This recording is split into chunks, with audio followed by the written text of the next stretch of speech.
धनं मत्ति पुतं मत्ति इति बालो विहयति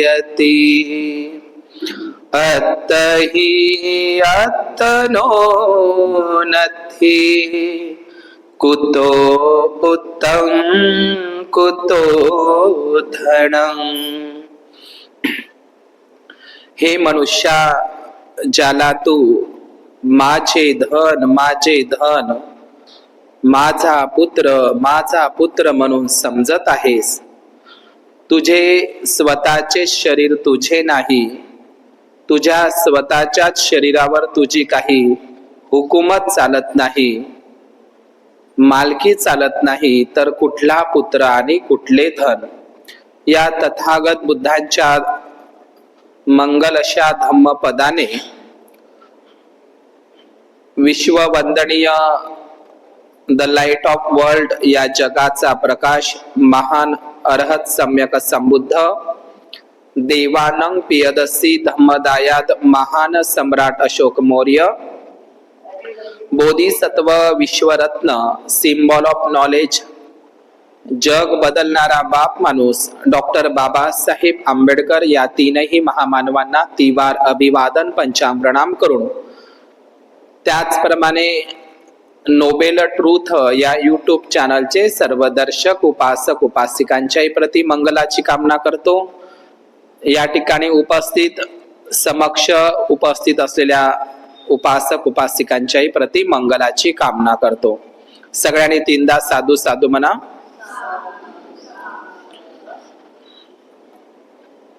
बुद्धाच्या धम्म कार्यामध्ये एकदा मगध महाजनपदाची जी राजधानी आहे राजगृह नगरी, तर या मगध महाजनपदाची जी राजधानी राजगृह नगरी, या राजगृह नगरीमध्ये बिंबिसार नावाचा हा नाग राजा धम्मराजा त्या ठिकाणी त्याचं शासन होतं, सत्ता होती।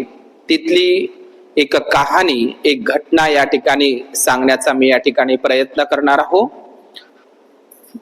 तर ती कहाणी आहे सुप्रबुद्धाची। कोणाची? सुप्रबुद्ध। तर हे सुप्रबुद्ध जे पार्ट आहे, हे बुद्धाच्या वेळी दोन पार्ट आहे।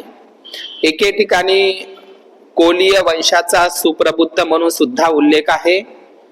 तो कोलीय वंशाचा सुप्रबुद्ध, किंवा काही लोक त्याला शुभ्रबुद्ध म्हणतात, पण तो चुकीचा शब्द आहे, तो सुप्रबुद्ध। किंवा एके ठिकाणी असाही उल्लेख आलेला आहे काही बौद्ध साहित्यामध्ये, महाप्रजापती गौतमी आणि महामायेच्या वडिलांचं नाव महाप्रबुद्ध। बघा, लक्षात घ्या, सुप्रबुद्ध महाप्रबुद्ध असे बौद्ध साहित्यामध्ये उल्लेख आलेला आहे। पण मी जी कहाणी बुद्ध आणि त्यांच्या धम्मग्रंथामधली मी सांगणार आहोत, यापूर्वी तुम्ही ऐकलेली असेल, परंतु त्याची जी बारकावे आहे, त्याचा जो गहन अर्थ आहे, तो मी या ठिकाणी सांगण्याचा प्रयत्न करणार आहोत। तर ती कहाणी आहे कुष्ठरोगी महारोगी, ज्याला आपण म्हणतो काही लोक, तर ती आहे सुप्रबुद्धाची कहाणी। तर हा सुप्रबुद्ध नावाचा व्यक्ती हा राजगृह नगरीमध्ये राहायचा आणि त्याला भयंकर असा कुष्ठरोगांनी त्याचं संपूर्ण शरीर सुद्धा ते रोगानं पछाडलेलं होतं, त्याचं संपूर्ण शरीर। त्यांची जी बोटाची तुकडे म्हणजे तुम्हाला माहित असेल की कुष्ठरोगी माणसाचं पूर्ण पायाची बोट सुद्धा काय असतात? गळतात। ती पायाची बोट तर गळतातच, पण हाताची बोटही सुद्धा उंगल्या सुद्धा ते गळत असतात। आणि या सुप्रबुद्धाचं पूर्ण जखमा आणि पसांनी त्याचं शरीर भरलेलं होतं आणि संपूर्ण त्याच्या शरीराची दुर्गंध येत होती। इतकं दुर्गंधीयुक्त त्याचं जे शरीर झालं होतं। कोणाची गोष्ट सांगतो आम्ही तुम्हाला? सुप्रबुद्धाची। तर या सुप्रबुद्धातला हा खूप मोठा भयंकर असा हा कुष्ठरोग जडत असताना त्याच्या हातापायाची बोट सुद्धा गळायला लागलेली होती, त्याच्या संपूर्ण शरीराचा दुर्गंध सुटलेला होता. आणि बुद्धानं सुद्धा सांगितलं आहे, कायोची गुच्छो सकलो दुगंधो गच्छन्ति सब्बे मरणं अहंच. म्हणजे प्रत्येक मनुष्य रूपी शरीराला, या मनुष्याच्या शरीराला 9 द्वार आहे. 9 द्वार म्हणजे 9 छिद्र म्हणा किंवा 9 दरवाजे म्हणा. आणि हे शरीर रूपी हे 9ही दरवाजे हे दुर्गंधीयुक्त आहे, दुर्गंधीचे घर आहे.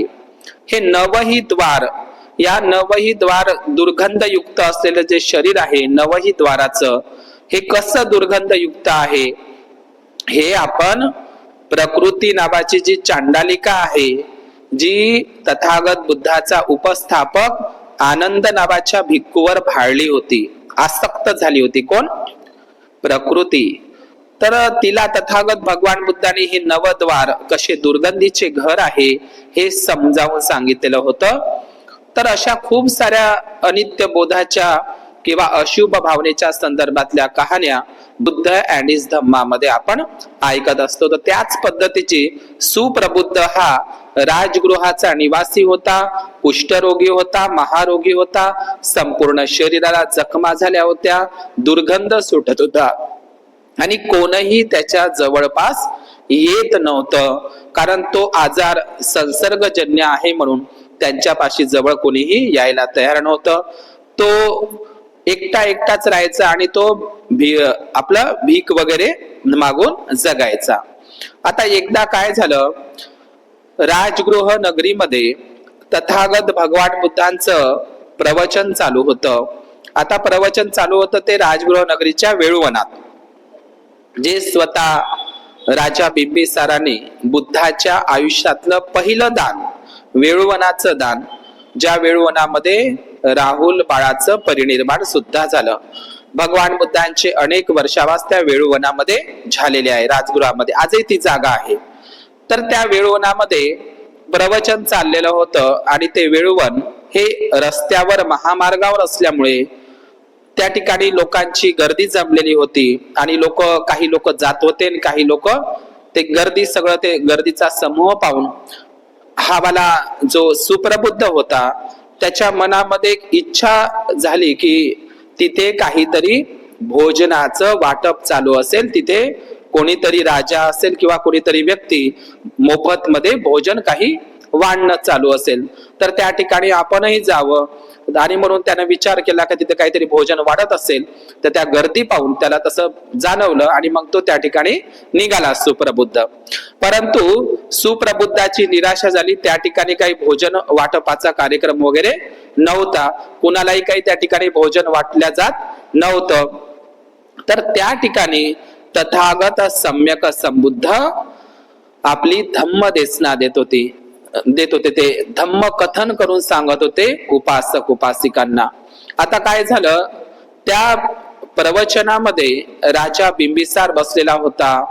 अनेक म्हणजे त्या ठिकाणी अनेक राजे, महाराजे, श्रेष्ठी, धनी, सावकार, गरीबातला गरीब, सर्व श्रद्धाशील उपासक उपासिका सुद्धा त्या वेळुवनाच्या भगवान बुद्धांच्या धम्मदेशनेमध्ये बसलेले होते, तल्लीन झाले होते, मग्न झाले होते. भगवान बुद्धांचा एक एक शब्द ते ग्रहण करत होते. आणि तेवढ्यात हा जो सुप्रबुद्ध आहे, आता हा सुप्रबुद्ध समोर जाऊन बसेल का? कारण राजगृह नगरीमधले सगळे लोक त्या धम्मदेशनेच्या कार्यक्रमामध्ये उपस्थित होते भगवान बुद्धाच्या, आणि सगळ्या लोकांना सुप्रबुद्धाचा कुष्ठरोगाविषयी, आजाराविषयी सगळ्यांना जाणकारी होती. आता सुप्रबुद्धाला असं वाटलं, कहाणी तुम्ही खूपदा ऐकली असेल पण त्याचा गहन अर्थ किती महत्वाचा आहे. तर हा सुप्रबुद्ध, त्याला असं वाटलं की आपणही भगवंताचे हे अमतपदम, अमतपद म्हणजे काय, अमृत पदासारखे हे धम्मपद, हे भगवान बुद्धांची ही धम्मवाणी आपणही श्रवण करावी, कथन करावी, या म्हणजे ती ऐकावी, यासाठी सुप्रबुद्धाची ही मनामध्ये बुद्ध धम्म संघाप्रती, या तीर्थाप्रती श्रद्धा उत्पन्न झाली. आता तो काही सामोर येऊन बसणार नाही, कारण समोर आधीच लोक बसलेले होते, अनुयायी, उपासक, उपासिका, आणि मग सुप्रबुद्ध लोकांच्या थोडसा एकदम मागे जाऊन तो बसला आणि तो लोकांच्या घोळक्यात बसला नाही, सगळ्यात सर्वात मागे बसला आणि त्यांनी अत्यंत श्रद्धायुक्त चित्तानं, काया वाचा मनापासून विशुद्ध परिशुद्ध अंतकरणानं भगवान बुद्धांचा एक एक शब्द त्यांनी ग्रहण केला, ऐकला आणि त्याचा मतितार्थ सुद्धा त्यानं समजून घेतला. त्यानं खूप बारकाईनं भगवंताचं ते प्रवचन धम्मदेसना श्रवण केली.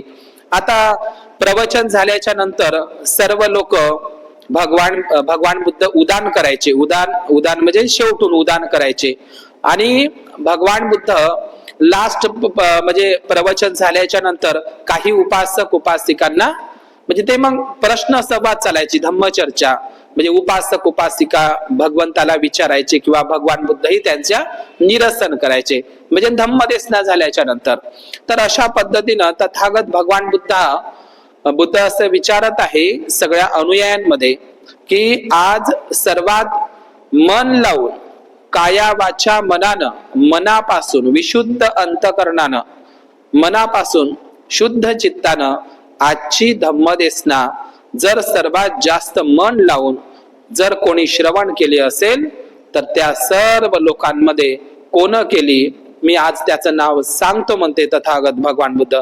या संपूर्ण उपासक उपासिकांमध्ये, या दररोजच्या संपूर्ण उपासक उपासिकांमध्ये सर्वात मन लावून सगळ्यात चांगल्या पद्धतीनं जर माझी धम्मदेसना जर कोणी ग्रहण केली असेल, कारण भगवान बुद्ध संबन्यू आहे, सर्वज्ञ आहे, त्यांना आदी मध्य अंताची त्यांना जाणकारी असते. म्हणून आपण वंदनेमध्ये म्हणतो ना, लोकविदू अनुत्तरो. तर हे लोकांच्या मनातले म्हणजे जाणणारा तथागत भगवान बुद्ध. तर तथागत बुद्धांनी त्या संपूर्ण लोकांमध्ये आज सर्वात सुंदर पद्धतीनं माझी धम्मदेसना जर कोणी श्रवण केली असेल तर सर्वात मागे बसलेल्या त्या कुष्ठरोगी सुप्रबुद्धानं माझी धम्मदेसना मनापासून ग्रहण केली, श्रद्धायुक्त चित्तानं ग्रहण केली. तर सर्व लोक त्याच्याकडे पाहतात. आता का पाहतात, तर याकरिता पाहतात का तो असं होऊ शकत नाही. उपासक उपासिकांना असं वाटते की असं होऊ शकत नाही, कसा काय तो मन लावून धम्मदेसना श्रवण करेल भगवान बुद्धाचा. त्याच्या शरीराला तर जखमा झालेल्या आहे, पस झालेले आहे, माशा लागत होत्या तिथं, संपूर्ण तिथे त्या प्रवचनामध्ये त्याच्या सभोवताल माशा गोंगावत होत्या, संपूर्ण दुर्गंध होता, पस निघत होता, जखमा झालेल्या होत्या आणि पूर्ण दुर्गंध पसरलेला होता त्या शरीराचा. आणि मला सांगा, इतक्या जखमा असलेल्या, पस वाहत असलेल्या, दुर्गंध असलेल्या आणि इतक्या ते त्या जखमा किती वेदनादायक असतात, है की नाही. तर त्या इतक्या जखमा असलेल्या वेदनेमध्ये, त्या अशाही परिस्थितीमध्ये, त्या कुष्ठरोगाच्या अशाही आजारामध्ये, त्याच्या या शरीरातून पस वाहत असताना, इतक्या जखमा असताना तो मनापासून धम्म श्रवण करू शकत नाही असं कोणाला वाटलं? तिथल्या उपासक उपासिकांना. लक्षात घ्या. परंतु बुद्ध म्हणतात आज सुप्रबुद्धांनीच माझी धम्मदेसना अत्यंत मनापासून श्रवण केलेली आहे. प्रश्न हा उत्पन्न होते की कुष्ठरोगी, तो महारोगी, जखमा असलेल्या आणि तो पूर्ण पस वाहत असलेल्या, दुर्गंधयुक्त, त्याच्या हाताची पायाची बोट सुद्धा तुटून पडण्यालायक होती, काही तुटलेली होती. तर अशा सुप्रबुद्धानं ती धम्मदेसना ग्रहण केली. तर अनेक उपासक उपासिका आपण म्हणत असतो की माझा पाय दुखते, माझी कंबर दुखते, माझे डोळे दुखते, माझं डोकं दुखते, माझे घुटणे दुखते. तर तुम्ही कल्पना करा, सुप्रबुद्ध माणसापेक्षा तुम्हाला काही कुष्ठरोग झालेला आहे? प्रश्न कसा इथे श्रद्धेचा आहे, श्रद्धेचा आहे. म्हणजे त्याही अवस्थेमध्ये जखमा असताना, पसई असताना, कुष्ठरोग असताना, खांडकं असताना संपूर्ण त्यानं धम्मदेसना श्रवण केली. तर याच्यामध्ये सुप्रबुद्धाचं एकच हे होतं की त्यांनी अनित्य, दुःख आणि अनात्म या तीनही गोष्टीचा त्याला बोध झालेला होता. म्हणून वंदन करत असताना आपण म्हणतो का नाही, काया वाचा आणि मनोवंदन. वंदनाचे 3 प्रकार असते वंदन करण्याचे भगवान बुद्धाला. तुम्ही येता आणि कोठे वंदन करता, समजलं का? वंदन करत असताना भगवान बुद्धाला वंदन करत असताना मी तुम्हाला खूपदा शिकवलं, आपले दोन्ही हात कुठे ठेवायचे, त्याला पंचांग प्रणाम म्हणतात. पंचांग प्रणाम म्हणजे काय? बुद्धाला, धम्माला, संघाला या 3 रत्नाला वंदन करत असताना 5 अंग लागतात. किती अंग लागतात? 5 अंगाचा उपयोग केला जातो, म्हणून त्याला पंच अधिक अंग म्हणजेच पंचांग म्हणतात. समजलं? 5 अंग, शरीराचे पार्ट, अवयव. मग काय लागते वंदन करासाठी? काया वंदन कशाने केले जाते?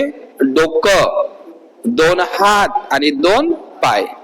तर तुम्ही जिथं लहानपणी आई तेल लावते ना, तिथं हात करायचे असते, तुम्ही इथूनच करता. समजलं? जिथं ते टाळूला तेल लावते तिथे 2 हात ठेवायचे असतात असे. आणि दुसऱ्यांदा याला हृदय वत्तू म्हणतात, ज्याला लोक म्हणते नाही मनापासून, दिलसे म्हणतात ना असं लोक. तर इथे याला हृदय वत्तू म्हटलंय. पाली भगवान बुद्धांनी काय म्हटलंय? हृदय वत्तू. हृदय वत्तू म्हणजे काय? हृदय, काळजापासून, मनापासून इथं.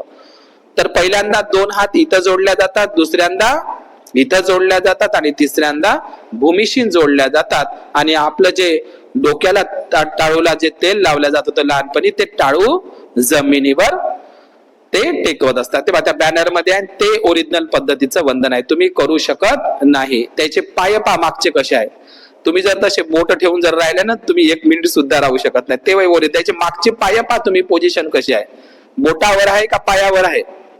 हा, दिसलं ना ते तेल्हारा विद्यापीठाचं शिल्पांकन आहे त्या काळातलं, वंदनेतलं. तर हे त्याच्या मागच्या साईडचे तुम्ही जर बोट पाहिले त्या उपासिकेचे, तर तुम्हाला माहित पडेल ते बोटावर ते मागचा भार दिलेला आहे पूर्ण. समजलं तुम्हाला? तर 3 प्रकारचे वंदन सांगितले भगवान बुद्धाने. काया वंदन, वाचा म्हणजेच वाणी वंदन आणि मनोवंदन. मी तुम्हाला सुप्रबुद्धाची कहाणी सांगत आहो, आहे का नाही? तर काया वंदन म्हणजे काय? 2 हात, 2 पाय आणि डोकसं याद्वारे केलेलं वंदन म्हणजे काया वंदन होय. समज तुम्हाला? काया म्हणजे काय? आपलं शरीर, 9 द्वाराचं शरीर, हे नाम रूपाचं शरीर, हे दुर्गंधयुक्त अंदर बाहेर असलेलं हे दुर्गंधयुक्त असलेलं शरीर. तर हे झालं काया वंदन. समजलं? दुसरं वंदन कोणतं आहे? वाणी वाचा वंदन. तुम्ही म्हणता का नाही अरहं सम्मा संबुद्ध? तर म्हणजे तुम्ही वाणीनं म्हणता. बुद्ध धम्म संघाची काय करत असता? 24 गुणांची काय करत असतात? स्तुती आणि प्रशंसा करत असतात, गौरव करत असतात, है का नाही? जे बुद्ध धम्म संघ या 3ही रत्नांच्या ठिकाणी जे 24 गुण आहेत, ते 24ही गुण माझ्यामध्ये यावे याकरिता आपण ते वंदन करत असतो. आलं का लक्षात तुम्हाला ही गोष्ट? आलं तुम्हाला ही सगळ्यात गोष्ट? आणि तिसरं आहे त्याला वाणी वंदन, वाचा वंदन म्हणतात. आणि तिसरं आहे मनोवंदन. आता मनोवंदन कसं कराल तुम्ही? तर तुम्ही मनातल्या मनात मनोवंदन म्हणजे ते वय कोणतं? हे शरीर अनित्य आहे, अनात्मा आहे, दुःख. अनित्याचा बोध, दुःखाचा बोध आणि अनात्म बोध म्हणजे जाणत केलेलं वंदन म्हणजे मनोवंदन होय. म्हणजे जेव्हा तुम्ही बुद्ध धम्म संघापुढे झुकता का नाही, 3दा पंचांग प्रणाम करता, तर कोणता भाव असला पाहिजे? हे शरीर अनित्य आहे, अनात्मा आहे आणि दुःख. म्हणजे अनित्याचा बोध, अनात्माचा बोध आणि दुःखाचा बोध करत करत बुद्ध धम्मा संघ रत्नासमोर झुकलं पाहिजे. असंच नाही, त्याला म्हणते मनोवंदन. समजलं? ही माझी जी काया आहे, ही काया मी बुद्धासमोर जे झुकवत आहो, 3 वेळा झुकत आहो, तर ही माझी काया शरीर कशी आहे? अनित्य आहे, नश्वर आहे, दुर्गंधीचं घर आहे, माती मोल आहे. हे तर माती आहे, मी भगवान बुद्धासमोर झुकवत आहो. तर त्यांच्यामुळे आपल्या मनामध्ये की विनम्रता भाव तयार होते आणि आपल्यातला अहंकारही नष्ट होत असतो. झुकणं म्हणजे काय? दोन्ही हात जोडणं म्हणजे विनम्रतेचं प्रतीक. विनम्रता. कधी कधी तुम्ही भगवान बुद्धांच्या अशा मुद्रा पाहिल्या असेल, अंजली मुद्रा म्हणतात त्याला. तुम्हाला प्रश्न पडते, मलाही प्रश्न पडला होता की बुद्धानं कोणाला हात जोडले बा? बुद्ध तर कोणा देवाले मानत नाही. पण बुद्धानं कृतज्ञता भाव व्यक्त केला. ज्या बोधी वृक्षाखाली, पिंपळ वृक्षाखाली त्यांना ज्ञान संबोधी प्राप्त झाली, तर झाडाचे सुद्धा काय मानले? आभार मानले की माझ्या बुद्धत्व प्राप्तीसाठी या झाडाचे सुद्धा काय आहे? योगदान आहे. 4 महाभूत पृथ्वी, आप, तेज आणि वायू यांचंही काय मानलं? आभार मानलं, कृतज्ञता भाव व्यक्त केला. पहा जगातला व्यक्ती म्हणजे 4 घटकांचं आणि झाडांचं सुद्धा आभार मानणं.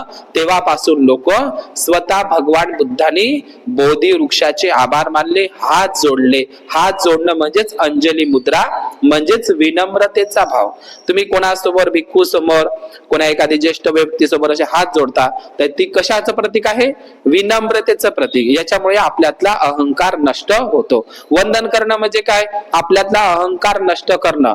नाहीतर काही लोक असेच राहते का छाती काढून, मी अजिबात झुकू का? अजिबात झुकत नाही. तर जो माणूस झुकत नाही तो कसा मोठा होईल? पण कोणाही समोर नाही झुकायचं. बुवा बाबा समोर. बाबासाहेब आयुष्यभर कोणत्याही 33 कोटी देवी देवता समोर झुकले नाही. दगडा धोंड्या समोर नाही, दर्ग्या समोर नाही, बुवा नाही, बाबा नाही, काहीच नाही. बुद्ध फक्त झुकले त्रिरत्नासमोर. बुद्धासमोरच बाबासाहेबांचा माथा लीन झाला. समजलं का? तर कोणाही समोर झुकायचं नाही. तर ते विनम्रतेचं प्रतीक आहे.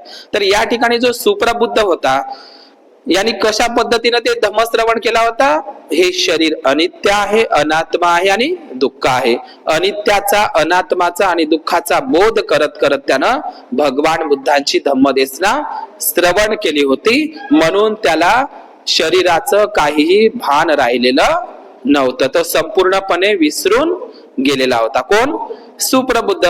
जरी तो शेवटून बसलेला असेल, जरी त्याला जखमा असेल, जरी त्याचे हातपायाचे बोट तुटून पडले असेल, जरी तो रोगी असेल, माशा लागत असेल, त्या जखमाचं पीडा वेदना त्याला होत असेल, तरी पण मात्र त्यानं कोणता, आणि बुद्धानं सांगण्याची तर गरजही नाही, कारण त्याला ते रोज दिसत होतं ना. कोणाला? रोज अनुभव करत होता. कोण? सुप्रबुद्ध. कोणता अनुभव? कायोची गुच्चोन सकलोदू गंधो. पण तो आजच भगवान बुद्धाच्या प्रवचनाला आला होता, आजच. पण त्याला असं वाटत भगवान बुद्ध तर उपासकांना आता सांगत आहे हे अनित्याचा बोध आहे, हे शरीर दुर्गंधयुक्त घर आहे, 9 द्वाराचं घर आहे. हे तर मला काहीच माहित आहे, कारण त्याला ती प्रॅक्टिस झालेली होती. कोणाला? सुप्रबुद्धाला. कारण त्याच्या स्वतःच्या शरीराचा त्याला अनुभव झाला होता. कोणता? कायोची गुच्छो सकलो दुगंधो गच्छन्ति सब्बे मरणगाच. याचा अर्थ काय? आपलं संपूर्ण शरीर 9 द्वाराचं आहे आणि ते अंदर आणि बाहेर कसं आहे? दुर्गंधयुक्त आहे. इतकं दुर्गंधयुक्त आहे, रोगाचं घर आहे की ते एक ना एक दिवस ते मरणधर्मी आहे. जन्माला आलेला प्रत्येक व्यक्ती मरणारच. मृत्यूपासून कोणाचीही सुटका नाही. कपिलवस्तूच्या निगरोधारामामध्ये भगवान बुद्धानं म्हटलेलं आहे, मृत्यूपासून कोणाचीही सुटका नाही. तुम्ही पहाडात लपा का, जंगलात लपा का, गुफेमध्ये लपा की समुद्रामध्ये किंवा नदीमध्ये बुडी मारून राहा, मृत्यू तुमचा शोध घेत येत असते. समजलं तुम्हाला? तर त्याला जो अनित्याच्या बोधानं त्यानं शरीराची नश्वरता, अनित्यता त्याला समजून आली होती. त्या स्मृती भावानं त्यानं ते भगवान बुद्धाचं प्रवचन ग्रहण केलं होतं सुप्रबुद्धानं. त्याच दिवशीला त्यानं ते धम्म प्रवचन श्रवण केलं आणि लगेच सर्व लोक आपल्या घरी निघून गेले. हाही कुठे निघून जाणार? हा राजगृह नगरामध्ये कुठल्या तरी झाडाखाली आपला व्यतीत करायचा, भिक्षेवर जगायचा. कोण? सुप्रबुद्ध. जसा तो वेळवणातून बाहेर पडला भगवान बुद्धाचं प्रवचन श्रवण करून, इकडून हा जात असताना पहिलेच रोगी दुर्गंधयुक्त शरीर, तिकून एक भल्ला मोठा सांड आला. त्याला काही मराठी लोक, मराठवाड्यातले, पश्चिम महाराष्ट्रातले वळू म्हणतात. वळू वळू वळू नाही का, तो सांड मोठा यात राहते गायचा. तर तो भल्ला मोठा सांड तिकडून आला. हा प्रवचन ऐकलं होतं आणि हा सोतापन्न अवस्थेला प्राप्त झालेला होता. कोण? सुप्रबुद्ध. सोतापन्न अवस्था त्यानं गाठली होती. इकडून तो प्रवचन ऐकून जात आहे खालमानी आणि तिकडून तो सांडाला आणि त्याच्या पोटामध्ये त्याला जोराची धडक दिली आणि त्याच्या पोटामध्ये तो सिंग गेलं, रक्तबंबाळ झाला, जखमी झाला आणि तिथेच रस्त्यात त्या सांडाच्या सिंगेनं जखमी केल्यामुळे तो जागच्या जागीच मृत्युमुखी पडला. लक्षात घ्या, आज पहिल्यांदाच तो भगवान बुद्धाचं प्रवचन ऐकलं. पहिल्याच दिवशी त्यानं अनित्याचा, दुःखाचा, अनात्माचा बोध केला. चांगल्या पद्धतीने एकच दिवस त्याने भगवान बुद्धाची त्याला धम्मदेशना करण्याची संधी मिळाली. एकाच दिवसाला तो प्रवचन ऐकता ऐकता सोतापन्न झाला. भगवान बुद्धाचा त्याला मार्ग समजला आणि जात असताना तिकडून सांड आला, त्याला जखमी केला आणि तो जागच्या जागी मृत्युमुखी पडला. लक्षात घ्या. तर कधी तुमच्या जीवनामध्ये सांड्या येईन, लक्षात घ्या. ते सांड्या जरी असत, परंतु ते मरण कधी रस्त्यात येऊ शकते. हे सुप्रबुद्धाची कहाणी, खरोखर त्याला सांड्यानं मारलं, पण आपल्या सोबत असं होऊ शकते. समजलं का? म्हणजे कधी आपल्या जीवनामध्ये तो सांड्या येईन, सांड्या म्हणजे सांड्या म्हणण्यापेक्षा आपण असं मरण म्हणू. रस्त्यातही माणसाला मरण येऊ शकते, आहे की नाही? मृत्यूचा नेम नाही आहे आणि मृत्यू अचानक असते. मृत्यू काही कुणालाही सांगून येत नाही. सांगून आली असती तर खूपच चांगलं झालं असतं, आहे की नाही? मृत्यू सांगून येत नाही. मृत्यू हे अचानकच आलेलं, आणि तसं मनुष्य रोजच मरत असतो आपल्या जीवनामध्ये. तर आपल्या जीवनाचा काही भरोसा नाही. म्हणून आपल्या जीवनामध्ये जेवढं काही होते तेवढं काही आपण धम्मश्रवण करण्याचा प्रयत्न केला पाहिजे. म्हणजे उद्याला काय होईल याचा काही भरोसा नाही आहे. जीवनाचा काही भरोसा नाही, आहे की नाही? त्या आईचा म्हणजे कुणालाही काही वाटत नव्हतं, आजारी जरी असेल तरी पण खूप काही आजारी नव्हती, आणि आई त्या दिवशी मरण झालं, आहे का नाही? तर कधीही कुणाच्याही जीवाचा भरोसा नाही आहे, है की नाही? नेम आहे का जीवनामध्ये कोणाचा तरी? तुम्ही जगासाठी आले का खूप दिवस? असं म्हणा बरं, आम्हाला 100 वर्षाचं आयुष्य आहे. समजलं का? म्हणजे मृत्यू पासून कुणाचीही सुटका नाही आहे. कधीही मरण येऊ शकतं. आणि तुमचे जे काही पैसे आहे पिशवीमध्ये ठेवलेले, बँकेत ठेवलेले, जमा ठेवलेले तिजोरीतले, ते कधी ते दुसरेच घेऊन जाणार आहे तुमचे पासबुक वगैरे. समजलं का? लक्षात घ्या. म्हणून आपल्या जीवनामध्ये आहे तर बुद्धगया करा, चांगलं छान पैकी. जिथं खर्च करायचा तिथं खर्च करा, आणि धम्म कार्यामध्ये तर खर्च करा, तुम्हाला आडही येईल. जेवढं तुम्ही धम्म कार्यासाठी खर्च कराल तेवढं उलट चांगलं आहे. आपलं ते पुण्य कमावत असतो आपण इतरांना म्हणतो का नाही, दान दिलं पाहिजे, दान दिलं पाहिजे. तर ते लोक दान देतील तर त्यांचं पुण्य ते संग्रही करत आहे, पण आपणही दान केलं तर आपलं पुण्य संग्रही होईल, असं आहे का नाही? लोक इतरांनी दान केलं पाहिजे अशी अपेक्षा करते, पण स्वतः मात्र काही दान करत नाही. समजलं का? तर स्वतःही दान केलं पाहिजे. दान करण्यासाठी काही खूप मोठ्या पैशाची गरज लागत नाही. आपलं श्रमदानही करू शकतो आपण. दानाचे अनेक प्रकार आहे ना, श्रमदान, समयदान. आता तुम्ही विहारात बसलेले आहात, हे समयदान आहे. समय म्हणजे काय?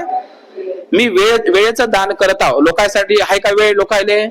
लग्नाला झाले वेळ आहे, रिसेप्शनले झाले वेळ आहे, इथं झाले तिथं वेळ आहे, तिथं जाय.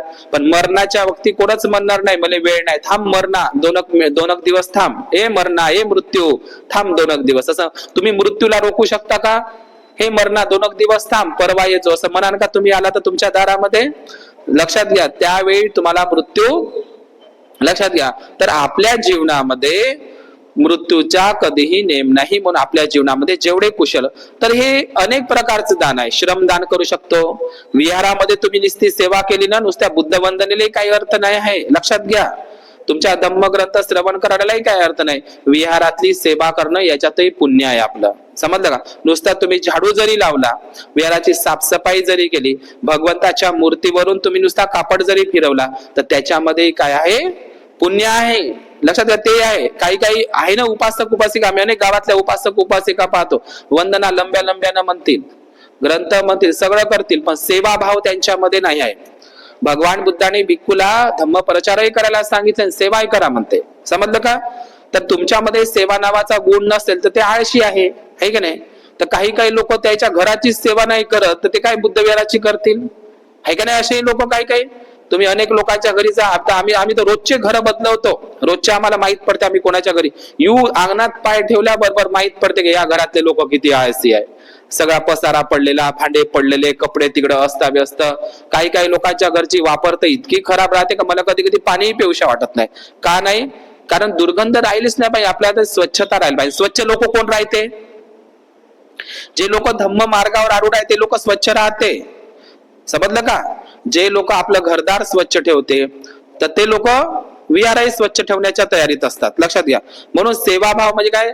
श्रमदानही करता आलं पाहिजे आपल्याला. काय अर्थदानच केलं पाहिजे असं काय आहे का? श्रमदान करावं, समयदान करावं. एवढंच नाही, भगवान बुद्धाने सांगितलं आहे तुम्हाला भोजनदान केलं पाहिजे. अष्टपरिस्काराचं तर दान आहेच, 8 वस्तूचं भगवंताने सांगितलं. चतुपरिस्कार सुद्धा दान आहे, है का नाही? भिक्खूंना भोजन देणं, चिवर दान करणं, भैषज औषधीचं दान करणं, आवास निवाऱ्याचं दान करणं किंवा आवासाची उपलब्धता करून देणं, हे चतुपरिस्कार दान आहे. दुसरी गोष्ट भगवान बुद्धाने सांगितलेलं आहे की भोजन दान जरी नाही देणं होत असं, आपण शब्दाचं सुद्धा दान देऊ शकतो. भोजनदान नाही देऊ शकतो तर आपण पाणी सुद्धा देऊ शकतो. एखाद्या भिक्खूला, गरीब याचकाला आपण ग्लासभर पाणी जरी दिलं तरी भरपूर. आणि सगळ्यात चांगली गोष्ट आहे करुणा. ज्याच्याकडे करुणा नसेल तो बुद्धाचा अनुयायी नाही. समजलं का? करुणा समजलं ना तुम्हाला? मला सांगा, करुणेशिवाय बुद्ध असू शकते का? मग लोक म्हणते का नाही, मी रोज म्हणतो ना, भंतेची लोक म्हणतात ना, महाकारुणिक तथागत बुद्ध. महाकारुणिक म्हणजे त्यांची करुणा कशी आहे? महान करुणा आहे त्यांची करुणा. बुद्धाची करुणा डोळ्यात मावत नाही, अंग प्रत्यंगामध्ये त्यांची करुणा आहे. मग तुमच्याकडे करुणा ना, मी तर तुम्हाला असं म्हटलं का बुद्धाकडे सर्वच गुण आहे, पण करुणा बाजूला टाकून द्या, म्हणजे बुद्धातला करुणा गुण बाहेर म्हणजे साईडला करा. तर करुणेशिवाय बुद्ध आवडेल का तुम्हाला? बिना करुणेचा बुद्ध, करुणेशिवाय बुद्ध असूच शकत नाही. बुद्धाचं दुसरं नावच आहे महाकारुणिक, आहे का नाही? महाकारुणिक. बुद्धाची करुणा डोळ्यात दिसते, आहे का नाही? तर तुमच्यामध्ये करुणा भाव असला पाहिजे. दुसऱ्यांना काहीतरी देण्याचं, अन्न असेल, पाणी असेल. लक्षात घ्या, हेच भगवान बुद्धाने सांगितलंय. आई वडिलांची तर सेवा करा, पण रोगी लोकांचीही सेवा करा, वृद्ध लोकांचीही सेवा करा. लक्षात घ्या, वृद्ध, भगवान बुद्धाने सांगितलंय पराभव सूत्रामध्ये. काय सांगितलंय? एखादा तरुण मुलगा किंवा तरुण मुलगी किंवा तरुण मुलगा, तरुण मुलगी किंवा तरुण सुनबाई आपल्या वृद्ध आई वडिलांना, आई वडिलांची सेवा करत नाही, म्हाताऱ्या सासू सासऱ्याची, म्हाताऱ्या आई वडिलांची सेवा करत नाही, तर ते त्याच्या पराभवाचं कारण ठरतं. कारण म्हातारे तुम्ही होणार आहात, आहे का नाही? म्हणजे तुमच्यामध्ये करुणा नावाचा गुण असलाच पाहिजे.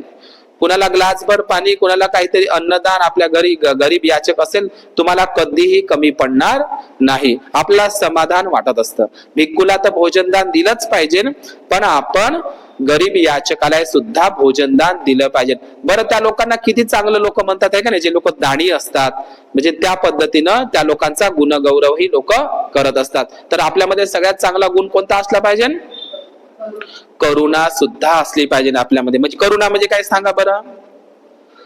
करुणा म्हणजे काय? त्याचं दुसरं नाव म्हणजे दया. दया म्हणजे काय? परोपकार करणं, आहे का नाही? जसं एखाद्या झाडाला फळं लागले तर ते झाड काय स्वतः फळं खाते का?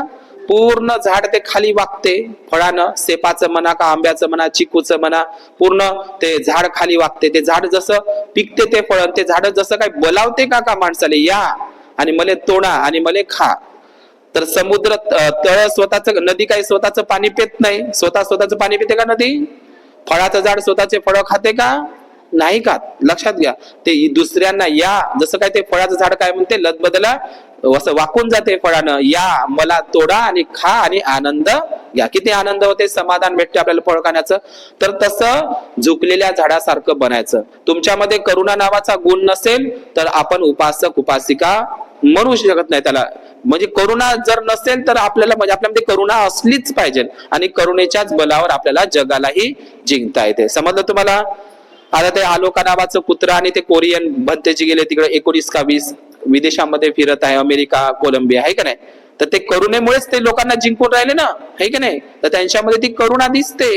तर आपल्यामध्ये करुणा नावाचा भाव असला पाहिजे. करुणेशिवाय आपण उपासक उपासिका राहू शकत नाही. तर हा करुणा भाव. आणि बुद्धानं दुसरं अभयदान केलाय. अभयदान म्हणजे काय? अभयदान म्हणजे बुद्धापासून कोणालाही भीती वाटत नव्हती. भयमुक्त केलं लोकांना, भयापासून भयरहित केलं. स्वतःही ते भयरहित झाले आणि दुसऱ्यांनाही भयरहित केलं, भयमुक्त केलं, अभयदान केलं भगवान बुद्धाने, आहे का नाही? तर तुमच्यामध्ये बुद्धाने आयुष्यभर धम्मदान तर केलंच, पण अभयदानही केलं. अभयदान म्हणजे काय? दुसऱ्याला भयापासून, दुःखापासून, शोकापासून, रोगापासून, भयापासून मुक्त केलं भगवान बुद्धाने.